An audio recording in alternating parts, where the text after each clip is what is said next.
특히 핵무기 10기를 보유하고 있는 것으로 분석됐습니다. LA에서 정재훈 특파원입니다. 미국의 보수 성향 싱크탱크인 헤리티지 재단이 남북한의 군사력 현황을 13개 항목으로 비교한 결과 북한이 11개 항목에서 압도적으로 우위인 것으로 나타났습니다. 우리 현역 전투병은 63만 9천 명으로 119만인 북한의 54%로 집계됐고 우리 군의 탱크도 북한의 절반 수준인 것으로 조사됐습니다. 전투기도 한국은 460대로 북한의 820대에 비해 크게 뒤지고 있으며 대포와 해군 전함, 잠수함 수 등에서도 우리나라는 모두 북한보다 적었습니다. 로켓 발사대도 북한은 4,800대지만 남한은 북한의 4% 수준인 200대에 불과했습니다. 장갑차와 헬리콥터 2개 항목에서만 우리가 북한보다 많이 보유한 것으로 나타났습니다. 북한은 특히 10기의 핵무기를 보유한 사실상 핵 보유국이라고 헤리티지는 밝혔습니다. 이런 가운데 북한은 지난해 11월부터 동계 군사훈련에 들어가며 지상과 해상, 공중에서 전방위적인 훈련을 진행하고 있습니다. 김정은 제1위원장의 군부대 방문도 크게 늘었습니다. 조선인민군 최고사령관 김정은 동지께서 최첨단 수준에서 개발된 신형 반함선 로켓 시험 발사를 보아주셨습니다. 헤리티지 재단은 3차 핵실험 강행과 병력 전진 배치 등을 거론하면서 김정은 정권이 비핵화는 물론 육자회담에도 복귀할 뜻이 없는 것으로 진단했습니다. 북한이 우리에 비해서 군사력 면에서 절대적 우위에 있다라는 분석이 미국 싱크탱크의 분석으로 나왔습니다. 우리나라뿐만 아니라 미국 본토까지 실질적인 위협을 가할 수 있다는 얘긴데요. 북한의 군사력 어느 정도 수준에 올라섰을까요? 자주국방 네트워크 신인균 대표와 함께 분석해 보겠습니다. 네. 어서 오세요. 안녕하세요. 사실 헤리티지 재단 분석인데 바로 질문 드리죠. 미국 본토를 위협한다라는 거는 핵탄두를 작게 만들고 멀리 날린다는 그 두 가지 아니겠습니까? 그렇죠. 근데 이런 게 지금 실질적으로 가능해졌다라고 봐야 되는 건가요? 일단 어떻습니까? 미 본토를 위협하려고 하면은 대륙간 탄도미사일, 즉 ICBM이 있어야 되죠. 예. 근데 ICBM은 아직 전력화가 됐다라고 보기는 힘들고, 예. 다만 그것이 이제 임박했다라고 이야기할 수가 있는 것이고요.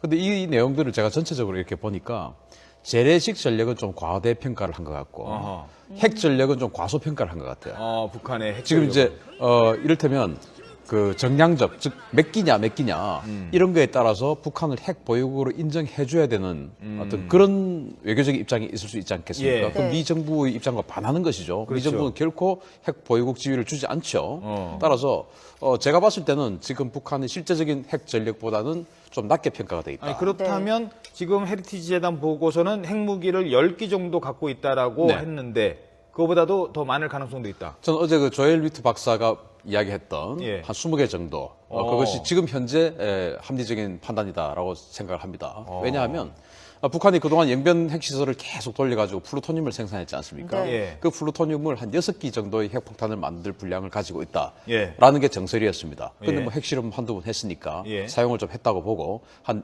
4-5발의 플루토늄 탄이 남아 있을 것이라고 봅니다. 그리고 2010년도에 해커 박사를 불러서 우라늄 원심 분리기를 보여줬습니다. 그러면은 2010년도에 그 원심 분리기를 그때부터 돌리기 시작했다라고 생각하는 건 조금 그렇죠. 어리석죠. 그 이전부터 했겠죠. 예, 했겠죠. 그러면 한 2008년도부터 돌리기 시작했다고 보고 지금 2015년도 아니겠습니까? 그러면은 한 7년 정도 돌렸다고 보면 예. 그 북한이 가지고 있는 원심 분리기가 P2라는 원심 분리기의 뭐 어떤 변형형이다. 예. 이렇게 지금 알려져 있는데 네. 그게 2,000개 정도의 원심 분리기를 계속 1년 동안 돌렸을 경우에 효율이 핵폭탄, 우라늄 핵폭탄 한 2개 정도를 생성할 수 있는 우라늄 원료를 추출할 수 있습니다. 어허. 그러면 7년 정도 됐기 때문에 한 14발 정도 되죠? 예. 플루토늄탄 한 5발 있으니까 한 19발, 20발 되는 것이죠? 예. 그런데 지금 이제 또 열 압력탄 열을 가해서 또 추가로 또 어떤 그 위력을 높이는 부스팅 핵폭탄 이런 이야기 나오고 있거든요. 그건 뭐냐면은 우리가 알고 있는 것은 플루토늄은 한 6kg에서 임계 질량이기 때문에 그때 핵 분열을 시작한다. 예. 그리고 우라늄도 마찬가지로 한 15kg이 임계 질량이기 때문에 거기서부터 핵 폭발한다. 그러면 이제 이 북한이 가지고 있는 또 추출하는 핵 연료가 이 정도 되기 때문에 한 20발 정도 될 것이다라고 예상을 하는데 지금 조엘 위트 박사는 뭐 최대 2020년까지 가면 불과 지금 4, 5년밖에 안 남았는데 네. 100개 정도가 될 100 것이다. 개까지 만들 수 이렇게 있다. 얘기했잖아요. 네. 그건 또 뭐냐면은 소량의 플루토늄을 그 탄 내부에 넣습니다. 이것을 폭발시켜요. 폭발시켜서 밖을 감싸고 있는 고농축 우라늄을 또 분해를 시킵니다. 아, 그러면 네. 폭탄한 다음에 또 폭발을 또 그렇죠. 일으키는. 이중 폭발을 시키는 것이죠. 그렇게 되면은 우리가 알고 있는 그 임계 질량보다 더 적은 수치의 물질을 가지고도 더 큰 어떤 그 폭발력을 낼 수가 있습니다. 이제 그런 것들을 감안을 한다면 북한의 기술이 그 정도까지 진보를 했다면 100개까지도 가능하다라는 게 조엘 위트 박사인데. 잠깐만요. 그러면 제가 지금 원래 다른 질문을 드리려고 했는데 이건 지금 짚고 넘어갈. 그러면 아까 말씀하신 것처럼 어쩔 수 없더라도 네. 북한이 뭐 한 100기 뭐 이 정도 갖고 있다라고 뭐 나중에는 그게 된다면 2020년까지요. 네. 이거는 뭐 인정을 할 수밖에 없는 상황이 된다면 네. 우리는 지금은 북한의 핵을 막으려는 전략에서 벗어나서 이제는 우리도 대응을 하는 전략으로 바꿔야 되는 거 아니겠습니까? 핵을 대응하려고 하는 것은 상호 확증 파괴, 즉 핵을 가지고 있는 사람만이 막아낼 수 있는 능력이 있는 것이죠. 또 북한이 왜 저렇게 핵을 가지려고 하는 것은 미국이 핵을 가지고 있기 때문에 우리는 미국의 적이니까 우리도 핵을 가져야 돼. 이게 네. 북한의 나름대로의 명분입니다. 그러면 우리는 지금 북한과 대치 상태를 하고 있는 우리도 북한의 적이지 않습니까? 당연히 우리도 핵을 가져야죠. 그런데 국제사회가 그럼 우리가 일본은 핵을 뭐 가지려고 대만, 할 예. 것을 가만 놔둘 것이냐. 우리가 무역을 하지 않고 생존할 수 있는 북한처럼 저렇게 어떤 국가는 생존 못하더라도 정권을 생존할 수 있는 그런 가치를 추구하는 나라냐? 그건 아니지 않습니까? 예. 네. 그래서 이제 그런 것들의 선택지가 필요한데 저는 아까 이제 우리가 지금 핵을 막는 전략이라고 말씀하셨는데 예. 네. 핵을 막는 전략도 사실은 좀 아쉬운 이야기지만 제대로 가고 있지 않습니다. 그 킬체인이나 KMAD 우리 방어 체계는 핵을 막을 수 있는 100기의 핵을 막을 수 있는 수준이 안 된다고 보시는 건가요? 뭐 100개의 핵이라고 하는 것은 100발을 일시에 쏠 그렇죠. 수 있는 것은 아니고 그렇겠죠. 핵탄두를 그만큼 저장을 해서 한 4-5발씩 이렇게 순차적으로 쏠 수 있는 것인데 일단 킬체인이라는 것은 허구입니다. 제가 봤을 때는. 그것은 아주 급하게 만들어낸 허구에 불과하다고 저는 생각을 하고요. KAMD는 아주 실효성이 낮다라고 저는 보고 정치적 논쟁에 휘말리지 않기 위해서 실제적으로 전 세계에서 핵을 가장 잘 막는 나라는 미국인데 네. 미국과 협조한다는 것에 대한 어떤 그 정치적 부담을 지지 않기 위해서 일부러 미국을 빼고 우리끼리만 하려고 하는 그런 모양새를 취하려 하다 보니까 제대로 된 미사일 방어 시스템이 아닌 쪽으로 지금 정책을 추진하고 있는 것이죠. 예. 그래서 저는 이것이 정말 우리 국민의 전체의 생명을 지금 담보하고 있는 것이기 때문에 뭐 미국과의 협동 이런 것이 부담스럽다. 이게 지금 중요한 게 아니고 예. 제대로 된 킬체인은 사실은 허구고요. 제대로 된 MD가 필요한 것입니다. 예, 그 얘기는 네. 다음 기회에 네. 다시 한번 짚어보도록 하고요. 일단 북한의 그 미사일 전력 저희들이 네. 준비한 게 있는데요. 보고 말씀드리도록 하겠습니다. 네, 뭐 스커드 노동 1호, 무수단 4호, 대포동 2호 등이 눈에 띄는데요.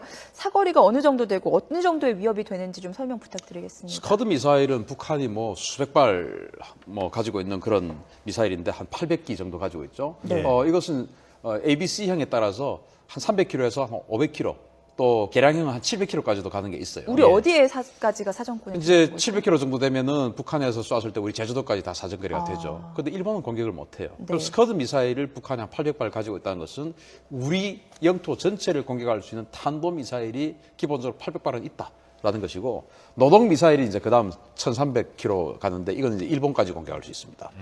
그런데 이 핵을 탑재한다면 노동 미사일이 가능성이 제일 큽니다.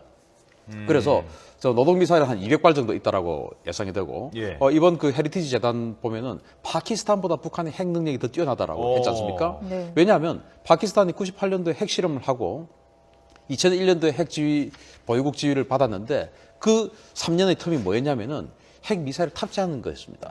탑재하는 것이 바로 북한의 노동 미사일을 수입해 가서 자기애들 나라 말로 가오리라는 이름을 붙여서 예.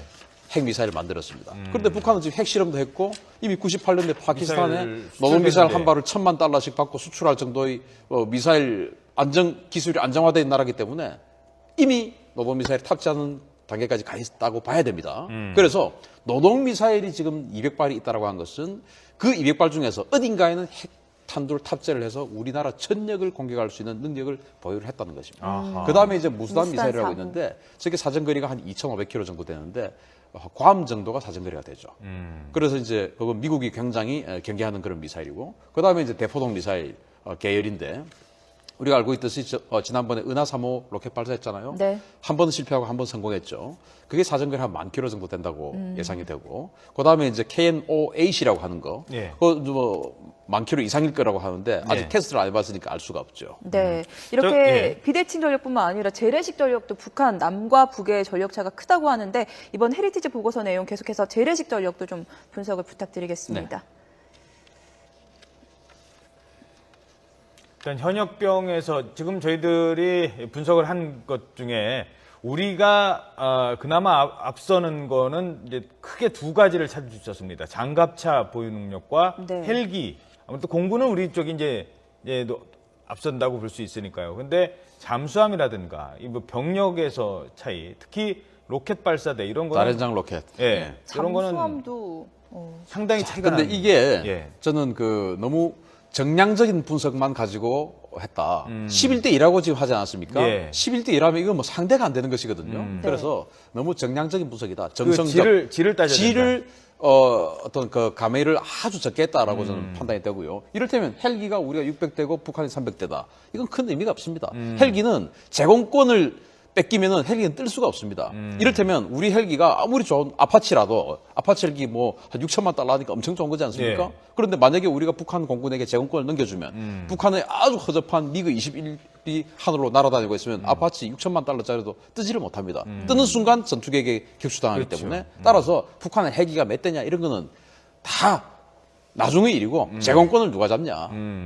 거기서부터 그러면 그 제공권을 잡고 어떤 일을 할 수가 있느냐를 이제 분석을 들어가야 되는데 현역병은 그래서 전체적으로 보면은 북한의 육군 전력이 우리 육군보다 압도적으로 앞섭니다. 아까 말씀드렸듯이 북한의 로켓 그게 바로 방사포입니다. 예. 그 방사포가 한 5,000문 정도 되는데 우리는 예. 한 그 다련장 로켓이 한 200문 정도밖에 없으니까 어, 북한이 한번 상당히 차이가 크네요. 사격을 한번 당기면 우리에게 수만 발이 한 번에 쏟아지는 것이죠. 예. 그 이후에 우리 공군이 이제 가서 그 방사포를 제압을 한다 뭐 이런 계획인데 제가 봤을 때는 11대 2는 너무 그 정량적인 분석인 것 같고 저는 예. 우리 군이 한 100 정도 되면 북한은 육해 공군 다 포함해 핵 빼고 핵 포함하면 이거 뭐 상대할 같이 뭐 비교할 대상이 안 되고요. 그렇죠. 네. 핵을 뺀다면 북한이 한 85에서 90 정도. 그런데 그럼 우리가 더 앞서니까 안심해도 되네? 아니죠. 예를 들어서 정찬배 앵커하고 저하고 봤을 때 제가 만약에 어떤 그 싸움 능력이 한 100 정도 되고 정찬배 앵커가 85 정도 예. 되면은 예. 그럼 신인균이 이기네? 예. 아니죠. 신인균이 방심하고 있을 때 정찬배 앵커가 강력하게 모든 전술, 있는 힘을 다해서 전략, 네. 저를 그냥 한 방 때리면은 저 바로 KO 되는 것입니다. 네, 뭐 저는 그렇게 뭐 먼저 공격할 능력은 그래서 아닙니다만.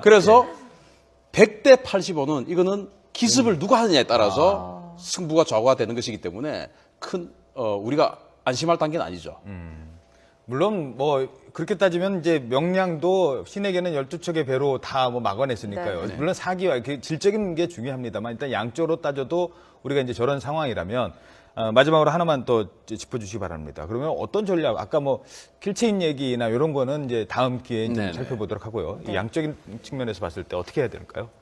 일단 이제 우리가 압도적인 것이 바로 북한에 대한 비대칭 전략 공군력 아니겠습니까? 예. 그러면은 공군력에 대한 강점을 계속 살려나가야 됩니다. 자, 우리가 육군이 약하니까 육군을 더 높여야 돼? 육군은 어떤 그 공군과 해군과 합동해서 어떻게 우리는 전술을 짤 것인가를 생각을 하고 물론 이 질적인 부분을 계속 증강시켜 나가야 되죠. 예. 그러나 지금 북한이 300mm 방사포해서 200km를 날리고 하는데 저는 그 목표가 다 공군기지가 될 거라고 보거든요. 아하. 우리의 강점을 상쇄시켜 버리는 거죠. 예. 공군기지 가보셨지만 예. 거기는 돌 하나도 있으면 전투기가 이륙을 그렇죠. 못해요. 못 방사포가 막 떨어지면 공군기들이 전투기들이 이륙을 못합니다. 예. 그러면 우리의 강점이 다 사라지면 북한의 강점은 육군이 남죠. 네. 우리가 집니다. 따라서 우리의 강점인 공군 전투기들을 어떻게 작전을 보장할 수 있느냐 그것을 우리가 확보하는 것. 그리고 해군력도 지금 뭐 공군력과 진배 없이 이렇게 비대칭력으로 가고 있으니까 그런 것들 어떻게 이용할 거냐. 그리고 육군은 이런 최악의 상황이 됐을 때 어떻게 막아낼 수 있느냐. 이것들을 보수할 때까지 육군이 또 막아내야 되거든요. 만약에 우리가 아무리 방어를 한다 하더라도 또 북한이 또 공격을 해서 우리 공군기들이 못 오고 해군 구담들이 출격을 못하고 했을 때 북한이 확 밀어붙이면 우리 서울이 함락될 수 있습니다. 네. 그때 육군은 어떻게 버틸 수 있느냐.